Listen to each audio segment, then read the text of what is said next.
বাংলাদেশের স্পোর্টসে পোস্টার বয় কে? এক কথায় সবাই উত্তর দেবেন সাকিব আল হাসান। তিনি দেশের ক্রিকেটে যেভাবে পারফর্ম করেছেন, এটা সত্যি যে তাকে দিয়ে বহির্বিশ্বে অনেকেই বাংলাদেশকে চিনেছে। সচিন টেন্ডুলকার মাঠের ক্রিকেট ছেড়েছেন অনেক দিন, কিন্তু এখনও যদি ক্রিকেট সংশ্লিষ্ট কোনো কাজে তিনি মাঠে যান, দর্শক গ্যালারি থেকে রব উঠে সচিন সচিন বলে। কিন্তু বাংলাদেশের সাকিব আল হাসান খেলোয়াড় হিসেবে মাঠে নামলে কি স্টেডিয়ামে তেমন রব উঠে? উত্তর না। প্রশ্ন তাহলে কেন? কারণ সাকিবের খেলার চেয়ে খেলার বাইরের কর্মকাণ্ডগুলো এতটাই তাকে বিতর্কিত করেছে যে মাঠে তিনি যেসব রেকর্ড করেছেন তা কারোরই মাথায় থাকে না সবসময়।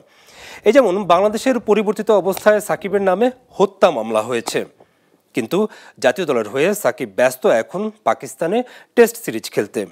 সেখানে সাকিব দ্বিতীয় টেস্ট খেলবেন তা প্রায় নিশ্চিত, কিন্তু এর মাঝেই সাকিবকে দেশে ফিরিয়ে এনে হত্যা মামলা তদন্ত কাজে সহায়তা করতে এক আইনজীবী উকিল নোটিশও পাঠিয়েছিল বাংলাদেশ ক্রিকেট বোর্ড বরাবর। বিসিবি সেটার উত্তরও দিয়েছে। এছাড়াও বোর্ডের নতুন সভাপতি বলেছেন, সাকিবের বিরুদ্ধে যে হত্যা মামলা হয়েছে তা যেহেতু এখনও প্রাথমিক পর্যায়ে, সেজন্য সাকিবের খেলা নিয়ে তারা কোনো শঙ্কা দেখছেন না। এমনকি ভারতের বিপক্ষেও বাংলাদেশের যে পরের সিরিজ আছে সেখানেও বিসিবি সভাপতি চান সাকিব খেলুক। সাকিবকে নিয়ে এত আলোচনার কারণ তো তার রাজনীতি, তাই না? খেলোয়াড় থাকা অবস্থাতেই সাকিব যে সংসদ সদস্য হয়েছিলেন সেটা তো তার ইচ্ছাতেই তিনি হয়েছেন। আর এবারই হত্যা মামলা তো হয়েছে রাজনীতিবিদ সাকিবের বিরুদ্ধে। ক্রিকেটার সাকিবের বিরুদ্ধে তো আর না, কিন্তু ব্যক্তি একই হওয়াতে সাকিবকে নিয়ে এত আলোচনা সমালোচনা। এই ক্রিকেট খেলাকে পুঁজি করেই কিন্তু সাকিব রাজনীতিবিদ হয়েছেন, সাথে বিভিন্ন ব্যবসাতেও সাকিব তার টাকা লগ্নি করেছিলেন। মাঠের খেলায় তিনি যেমন পারফরমেন্স দেখানোর পাশাপাশি বিতর্কিত হয়েছিলেন, ঠিক তেমনি বিভিন্ন ব্যবসাতেও সাকিব তার নামের সাথে কালিমা লাগিয়েছেন। সাংস্কৃতিক অনুষ্ঠানের নামে জাপানে আদম পাচার হচ্ছে এমন একটা নিউজ মাছরাঙা টেলিভিশন যখন করেছিল, তখন সেখানে সাকিবের মালিকানাধীন প্রতিষ্ঠান ফিয়েস্তার নাম এসেছিল। 2022 সালে শেয়ার বাজার কারসাজিতেও সাকিব আল হাসানের নাম এসেছিল। সংবাদ মাধ্যমগুলোর রিপোর্ট অনুযায়ী শেয়ার বাজার কারসাজিতে জড়িত আলোচিত ব্যক্তি আবুল খায়ের হিরোকে নিয়ে মোনার্ক হোল্ডিংস নামের ব্রোকারেজ হাউস খুলে সাকিব স্টক মার্কেটে কারসাজি করেছিলেন। যদিও বিষয়টা নিয়ে বিএসইসি তখন আর বেশি দূর এগোয়নি, তবে বর্তমান সরকার সেই ঘটনার তদন্ত করবে বলে ঘোষণা দিয়ে ইতিমধ্যে কার্যক্রম শুরু করেছে। এছাড়া আবাসন খাতের দুর্নীতিতেও জড়িত সাকিবের নাম। 2022 সালে কক্সবাজারে আরএফ বিল্ডার্স নামে একটি আবাসন প্রতিষ্ঠানের হোয়াইট স্যান্ড প্রকল্পের প্রচারণায় অংশ নিয়েছিলেন সাকিব।